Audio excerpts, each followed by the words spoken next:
오늘도 이렇게 은혜의 자리에 오신 우리 성도님들 환영합니다. 네, 복된 자리입니다. 날씨가 이제 많이 추운데 또 추운 가운데서도 주님을 더 찾는 은혜가 우리 성도님들에게 있기를 간절히 소망합니다. 사람을 평가할 때 여러 가지 것들을 참고해서 사람을 평가하게 됩니다. 우리 성도님들은 저를 처음 봤을 때가 기억나십니까? 제 첫인상이 어땠습니까? 나이스했습니까? 네. 저는 이제 여기 결정이 되고 사무실에 딱 들어갔는데 깜짝 놀란 거예요. 한 분은 키가 이따만하고 한 분은 앉아있는데 뭐 제가 얘기 안 해도 누군지 아시겠지만 이렇게 딱 자리 잡고 앉아 계신데 야, 분위기가 만만치 않은데 이제 그런 생각을 했었습니다. 근데 지나고 나서 보니까 너무 다들 좋으시더라고요. 이처럼 사람을 평가하는 데 있어서 첫 인상은 참 중요한 요소이기도 합니다. 그러나 그거는 우리가 이제 실제로 봤을 때고, 만일 보지 않고 서면으로 사람을 평가하게 된다면 우리가 보통 이력서 같은 것을 내지 않습니까? 이력서를 낼 때 그 사람의 이력에 대해서 이렇게 쭉 적혀 있잖아요. 근데 이 한 줄 한 줄이 되게 큰 함축적인 의미가 들어있겠다라는 생각을 했어요. 우리가 보통 제가 이 교회를 지원할 때도 이력을 내면 어느 교회에서 사역했고 어느 교회에서 사역했고 어디 학교를 졸업했고 또 무슨 교육 과정을 이수했는지 딱 적지 않습니까? 그러면 만일 어떤 사람이 유학을 가서 거기서 박사학위를 따왔다, 그러면 이력으로는 딱 한 줄인데 사실 그 안에 내포된 의미는 어떤 과정이 있습니까? 그곳에 갔고 몇 년 동안 살면서 거기서 공부를 했고 또 거기서 사역도 했을 것이고, 그러니까 그런 내용들이 글로 쓰니까 딱 이력 한 줄에 들어가는 거예요. 한 줄에. 근데 이 세상 사람들이 그 이력 한 줄을 만들어내기 위해서 엄청 그렇게 고분분투하지 않습니까? 오늘 이 말씀에 보면 우리 3장 10절에 보면 사도 바울이 그런 얘기를 합니다. 나의 교훈과 행실과 의향과 믿음과 오래 참음과 사랑과 인내와 또 박해를 받음과 고난과 또 안디옥과 이고디온과 루스드라에서 당한 일과 어떠한 박해를 받은 것을 내가 과연 보고 알거니와 주께서 이 모든 것 가운데 나를 건지셨느니라. 사도 바울이 이 줄 한 줄을 쓰기 위해서 펜을 들고 쓰지 않았습니까? 그럼 쓰면서 어떤 생각을 했을까요? 자신이 겪어왔던 그 신앙의 여정들이 쫙 지나가는 거예요. 내가 어디서 무슨 일을 겪었는데 하면서 딱 썼는데 한 줄이에요. 그러니까 이 안에 얼마나 크고 함축적인 내용이 들어있을까라는 생각이에요. 오늘 사도 바울은 뭐라고 말하냐면 우리가 구원을 받는 데 있어서, 때로는 우리가 믿음 가운데 사는 데 있어서 반드시 고난은 온다라고 이야기합니다. 그러면서 오늘 이 디모데에게 이렇게 글을 쓰는데 한자 한자 꾹꾹 눌러서 쓰는 거예요. 나의 교훈과 행실과 의향과 믿음과 오래 참음과 사랑과 인내와 박해받음과 고난받음과 이러한 것들을 쫙 쓰면서 사도 바울은 반드시 우리가 믿음 생활을 하면서 고난이 온다라는 것을 이 몇 글자 안 되는 것 안에 딱 집어넣고 있는 거예요. 이 디모데후서 2장에 보면요, 그런 얘기를 합니다. 디모데에게 사도 바울이 이런 얘기를 해요. 너는 그리스도 예수의 좋은 병사로 나와 함께 고난을 받으라, 이런 얘기를 합니다. 좋은 병사로 그리스도를 위하여 함께 고난을 받자라는 이야기를 적습니다. 그러면서 자신이 받아왔던 그런 고난들을 쭉 적는 거예요. 오늘 말씀에 나온 안디옥과 이고니온과 루스드라는 사도 바울이 1차 전도 여행을 다녔던 지역이에요. 물론 1차 전도 여행을 하면서 그곳에 교회들이 세워지고 믿음의 사람들이 세워졌습니다. 그런데 사도 바울은 그 일을 진행할 때 고난이 꼭 따라온다는 것을 알았던 거예요. 잊혀지지 않았던 거예요. 사실 이 지금 디모데에게 이 서신을 쓸 때는요, 사도 바울이 마지막 이제 죽기 전이에요. 그런데 이 지금 기록되어 있는 장소는요, 사도 바울이 1차 전도 여행 다녔던 지역을 이야기하는 거예요. 그러니까 그 지역에 수도 없이 여러 번 갔다 왔다 했겠죠. 그러나 사도 바울에게 있어서 가장 기억나는 것은 뭐냐면 첫 번째 갔었을 때. 첫 번째 갔었을 때가 기억이 남는 거예요. 왜 기억이 남느냐? 특별히 그 첫 번째 갔을 때에 고난과 박해가 많았기 때문에 그래요. 먼저 이제 사도행전 13장에 보면 사도 바울이 안디옥에 갔을 때에 그들에게 복음 증거한 내용이 나옵니다. 그곳에서 바나바와 함께 안식일에 회당에 가서 복음을 증거하고 유대인과 또 이방인들에게 복음을 증거했는데 그들이 그 복음을 듣고 다음 주에도 우리에게 또 복음을 전해달라고 해요. 그래서 사람들이 꽤 모이는 거예요. 이 바울과 바나바의 복음을 듣기 위해서. 그랬더니 유대인들이 와서 이들을 회방하고 그 사람들을 충동질하여서 바울과 바나바를 그곳에서 쫓아냅니다. 그러나 다행히도 그가 전했던 복음으로 말미암아 그곳에 그리스도인들이 자리 잡기 시작했고 교회가 세워졌어요. 두 번째로 갔던 지역이 이고니온 지역입니다. 다 지금 이 세 지역이 다 터키 지역인데 이고니온 지역에 갔는데 그곳에서도 회당에 가서 복음을 전파하니까 많은 유대인들과 헬라인들이 믿게 된 것을 보게 됩니다. 특별히 그곳에서는 하나님께서 기사와 이적을 나타나게 하셔서 많은 사람들이 바울과 바나바를 따르는 일이 있었어요. 그런데 그곳에도 여전히 유대 지도자들이 와서 그 유대인 사람들을 충동질해서 사도 바울을 쫓아냅니다. 세 번째 갔던 데가 루스드라라는 지역인데 이 루스드라는 지역에 가서는요, 사도 바울이 나서부터 걷지 못했던 한 안진뱅이를 일으키는 기적을 보여줍니다. 그리고 그곳에 있는 사람들이, 그 지역은 이 헬레니즘 문화가 꽃피고 있었던 지역인데 우리에게 신이 왔다 그러면서 이 제우스와 헤르메스가 왔다라고 하면서 막 이 두 사람을 모아다가 그 앞에서 제사를 막 드리려고 하는 거예요. 그러니까 사도 바울이 기겁하면서 우리도 사람이다, 우리가 오직 하나님 그리고 예수 그리스도만 따라야 된다라고 간신히 그들을 설득해서 바로 세웁니다. 그런데 여전히 그곳에서도 이고니온과 안디옥으로 쫓아왔던 유대인들이 또 무리들을 선동해서 바울을 돌로 쳐 죽입니다. 실제로 그때는요, 사도 바울이 돌로 맞아가지고요, 그가 이 성 밖으로 던져집니다.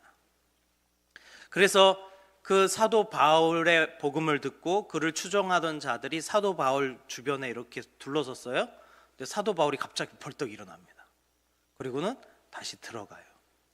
그런데 이 사도 바울이 이 세 지역을 언급하면서 그가 당했던 그런 모든 경험들 쉬었겠습니까? 여기서 돌로 맞아서 죽은 것 같아서 갖다 버렸는데 비록 사도 바울이 일어났지만 아마도 온 얼굴과 몸이 피투성이 아니었을까 생각이 들어요. 그러니까 사도 바울은 복음을 전하기 위해서, 믿음 가운데 살아가기 위해서 반드시 그런 고난이 그들에게, 우리에게 다가온다라는 것을 이야기하고 있는 겁니다. 물론 그 루스드라에서 안 좋았던 기억만 있던 건 아닙니다. 그 루스드라에서 디모데라는 그 양 아들도 얻게 되는 지역이 바로 이 지역입니다. 그러니까 사도 바울이 너희가 예수 그리스도와 함께, 예수 그리스도로 말미암아 우리가 함께 고난을 받는다라고 하는 그 몇 자를 쓸 때에 그 몇 자는 단순히 그냥 몇 글자만이 아니라 그 수도 없이 많이 겪은 고난과 그런 연단과 그런 시련들을, 박해들을 염두에 두고 이 글자를 쓴 거다 이 말이에요. 실제로 고린도 교회에서는요, 사도 바울이 어떠한 일을 겪게 되냐면 사도 바울의 사도성, 즉 예수님의 제자가 맞느냐라고 하는 그러한 논쟁에 붙게 됩니다. 왜냐하면 실제로 예수님의 12제자가 아닌 사도 바울은 특별하게 다메섹 도상에서 예수님을 만나게 된 케이스 아닙니까? 그러니까 그의 사도성에 대해서 많이 도전을 받았어요. 너가 사도로서 활동하는 게 맞냐? 그러면서 사도 바울의 약한 모습과 특히 사도 바울은 말이 조금 언변이 부족했다 그래요. 사도 바울이 글은 진짜 잘 썼는데 말로 언변하는 것은 좀 약했다고 합니다. 그리고 또 고린도 교회에서 물질적인 재정과 도움을 주려고 했는데 사도 바울이 그것을 거절하거든요. 그러니까 여러 가지 그러한 이야기들을 하면서 사도 바울이 정말로 사도로서 활동하는 것이 맞냐라고 하는 사도에 대한 도전을 많이 받기도 합니다. 그를 향하여 사도 바울이 고린도후서 11장 23절에 이렇게 이야기를 해요. 그들이 그리스도의 일꾼이냐 정신없는 말을 하거니와 나는 더욱더 그러하도다 라고 얘기합니다. 왜냐하면 그들이 자신들이 유대인이고 먼저 하나님을 믿었고 율법을 가진 자로서 전통성을 내밀면서 우리가 참된 그리스도인의 일꾼이다라고 이야기했거든요. 거짓 교사들이. 그러니까 사도 바울이 무엇을 내세우냐면 너희가 참된 하나님의 일꾼이냐 그리스도의 일꾼이냐 정신없는 소리 하지 마라. 나는 더욱이 그러하다. 그러면서 뭘 이야기하냐면 내가 수고를 넘치도록 하고 옥에 갇히기도 더 많이 하고 매도 수도 없이 맞고 여러 번 죽을 뻔하였으니 유대인에게 40에서 하나 감한매를 5번이나 맞았으며 3번 태장으로 맞고 1번 돌로 맞고 3번 파선하고 1주야를 깊은 바다에서 지냈으며 여러 번의 여행에서 강의 위험과 강도의 위험과 동족의 위험과 이방인의 위험과 시내의 위험과 광야의 위험과 바다의 위험과 거짓 형제 중에 위험을 당하고 또 수고하고 애쓰고 여러 번 자지 못하고 줄이며 목마르고 여러 번 굶고 춥고 헐벗었노라. 그러면서 자신이 받았던 고난에 대해서 사도 바울이 이야기합니다. 너희는 너희가 진짜라고 말하냐? 그럼 나는 내가 진짜라는 것을 이야기할게. 그러면서 자신이 겪은 고난을 이야기하는 거예요. 예수를 믿기 때문에 받았던 고난들. 그런데 사도 바울이 그것보다 내게 더 큰 고난이 있었다라고 이야기하면서 고린도후서 11장 28절인데요. 우리 같이 한번 읽어보도록 하겠습니다. 시작. 이외의 일은 고사하고 아직도 날마다 내 속에 눌리는 일이 있으니 곧 모든 교회를 위하여 염려하는 것이라. 사도 바울이 뭐라고 말하냐면 예수 그리스도를 따르면서 우리에게 반드시 고난이 오는데 내가 얼마나 많은 고난을 받았는지 너가 알지 않느냐? 그런데 그 고난은 고사하고 나에게 날마다 눌리는 게 있는데 교회를 향한 근심이라는 거예요. 교회를 향한 근심. 그러니까 참된 그리스도인으로서 살아갈 때에 뭐가 가장 우리 가운데 고민이 많고 고통스럽고 걱정이 되고 염려가 되어야 하느냐? 교회를 향한 염려다 이 말이에요. 교회를 향한 염려. 그러면서요 사도 바울이 참 대단한 이야기를 합니다. 고린도전서 4장에 보면요 이런 얘기를 해요. 그러므로 내가 너희에게 권하노니 너희는 나를 본받는 자가 되라 라는 말이에요. 너희는 나를 본받는 자 되라. 고린도전서 11장 1절에도 동일한 얘기를 하는데요. 우리 같이 한번 읽어보겠습니다. 시작. 내가 그리스도를 본받는 자 된 것 같이 너희는 나를 본받는 자가 되라. 보세요.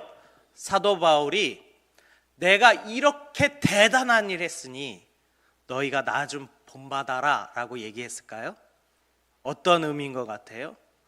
사도 바울이요 자신이 당한 고난을 쫙 늘어놓고요 이 얘기를 하는 거예요.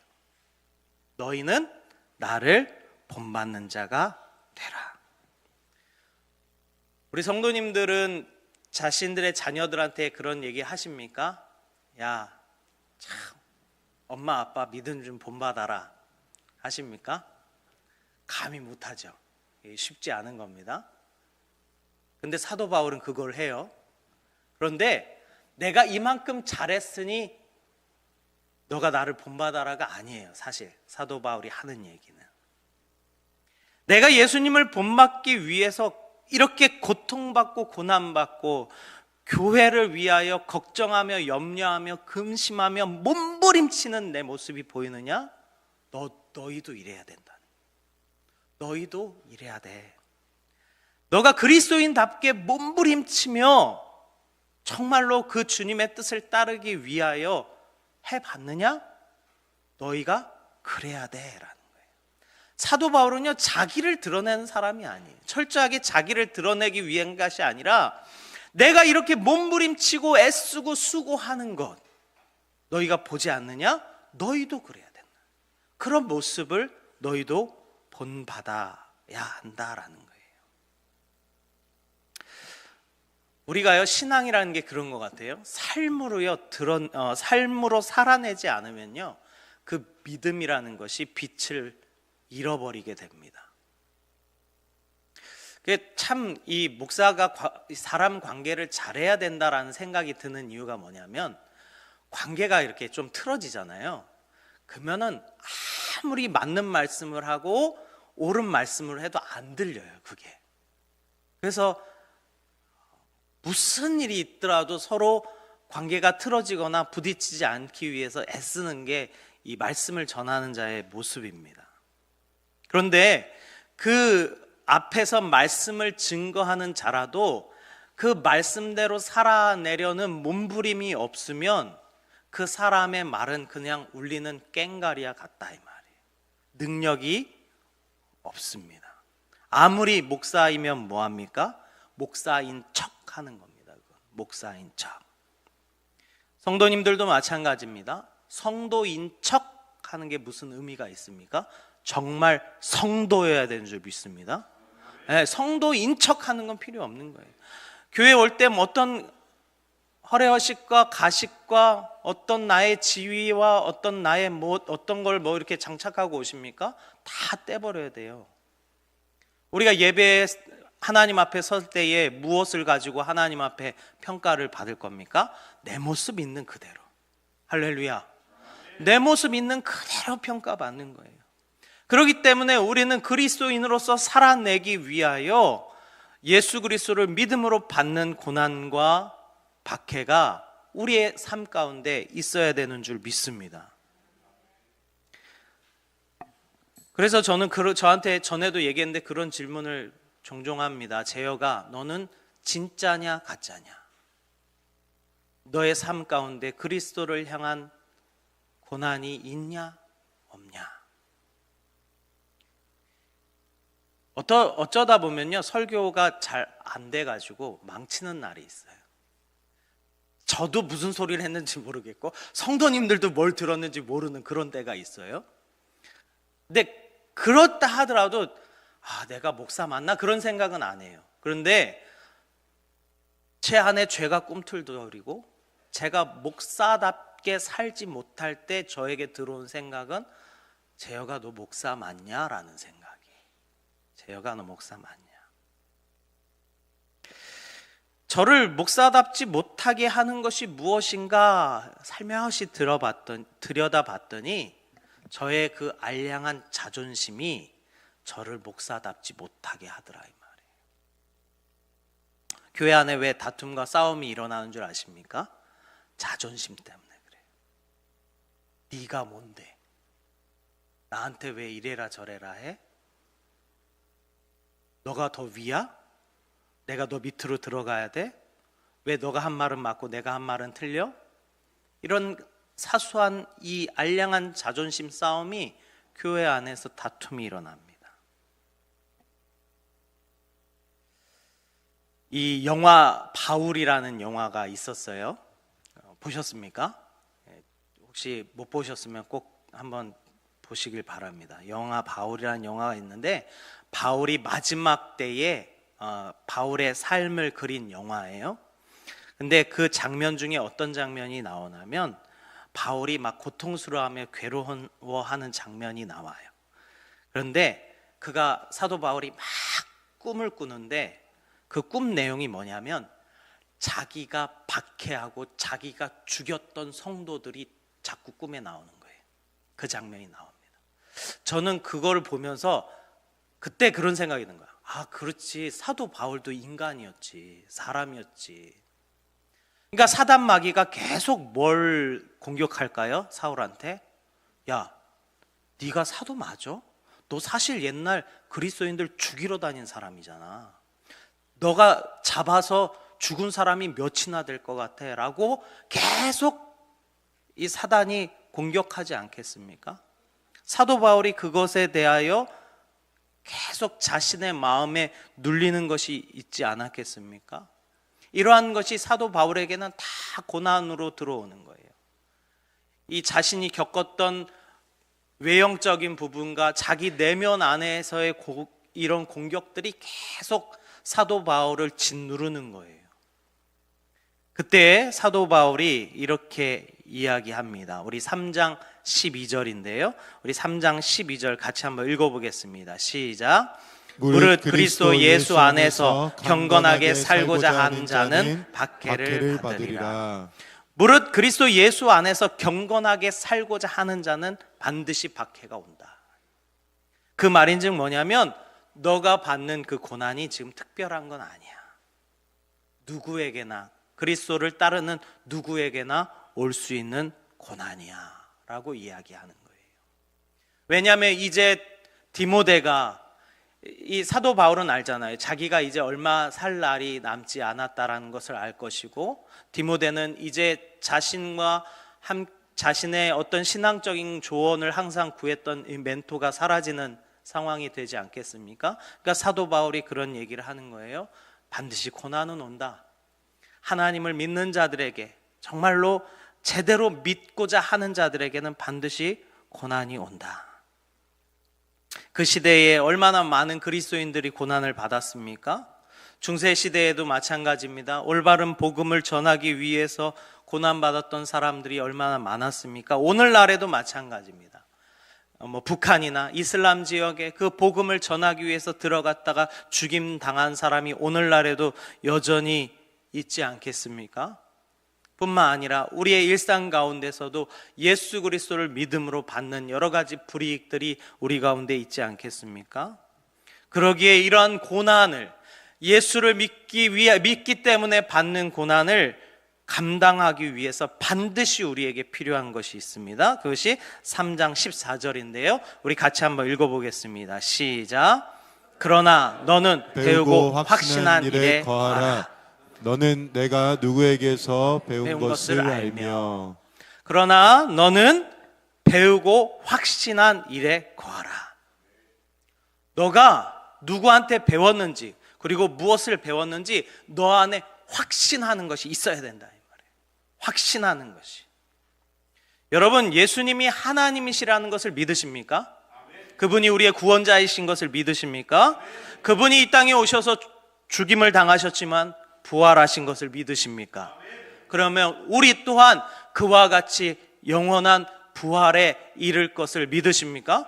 그 확실한 것에 거하라는 거예요. 그 확실한 것에 거하면 그 고난을 이겨낼 수 있다 이야기합니다. 성경은 뭐라고 말합니까? 15절에 봅시다. 우리 3장 15절 같이 읽습니다. 시작. 또 어려서부터 성경을 알았나니 성경은 능히 너로 하여금 그리스도 예수 안에 있는 믿음으로 말미암아 구원에 이르는 지혜가 있게 하느니라. 이 하나님의 말씀, 이 성경은요, 너가 어려서부터 알았는데 그것은 예수 그리스도를 향한 말씀이고 그 말씀은 우리가 구원에 이르는 지혜가 있게 하는 말씀이다라는 거예요. 그러니까 그 말씀에 너가 확신하여 서 있으라 라고 사도 바울은 이야기하는 줄 믿습니다.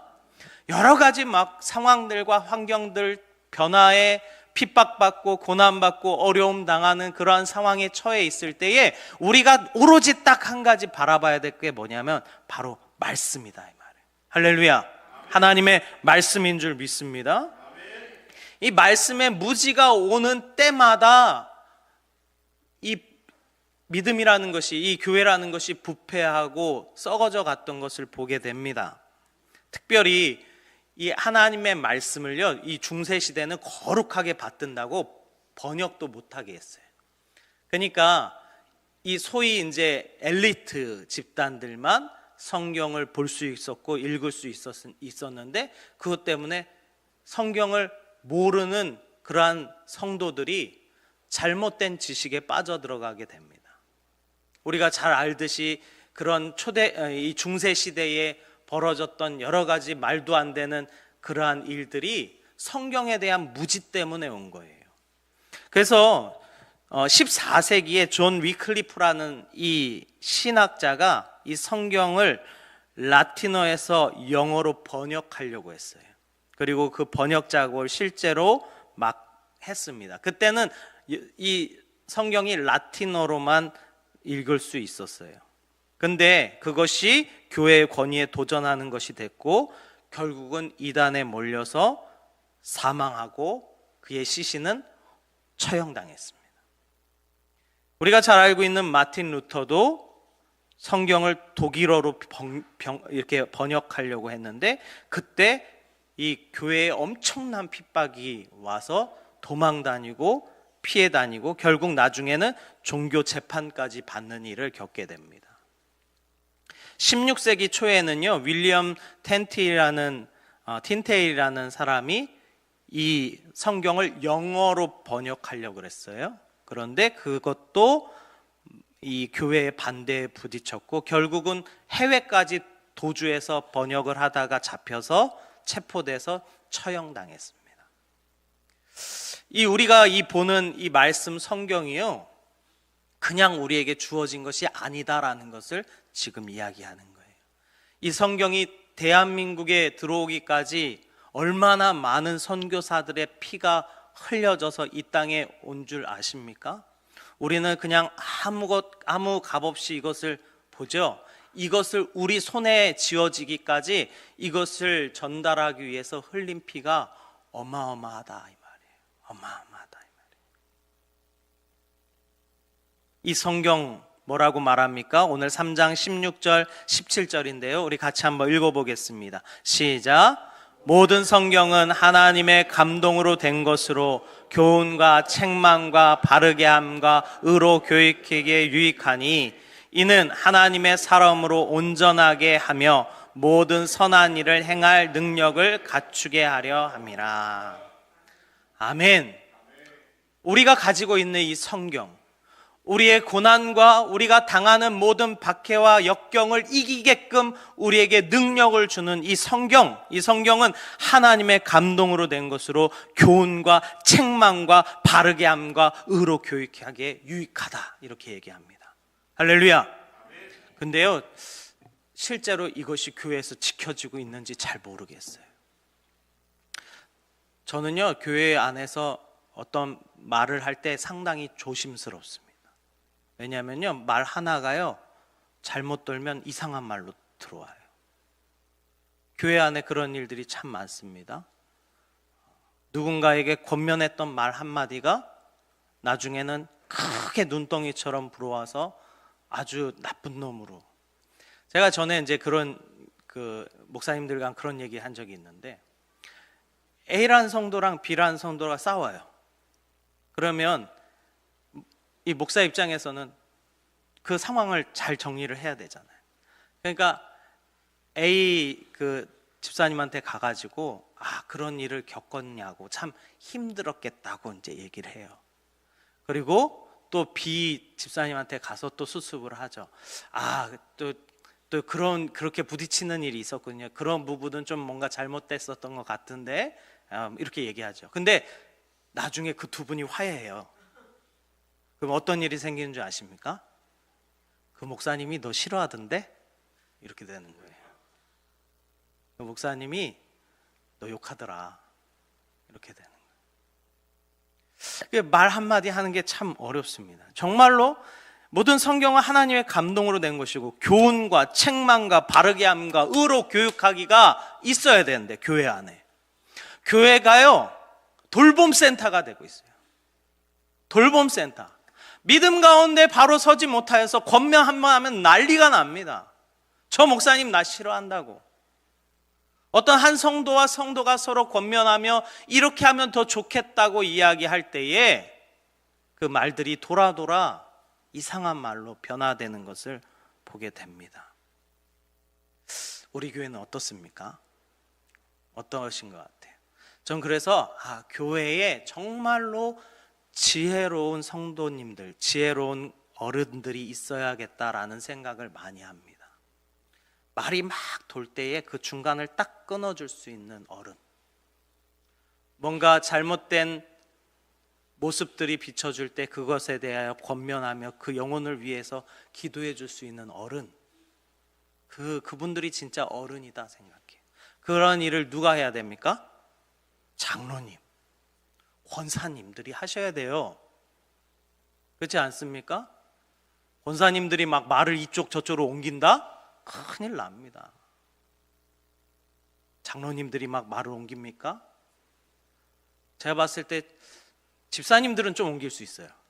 집사님들 아직 신앙의 연주가 오래 안 됐어요. 근데 권사님들이 막 말을 이쪽 저쪽으로 옮긴다? 큰일입니다. 그것을 끊어줄 수 있어야 됩니다.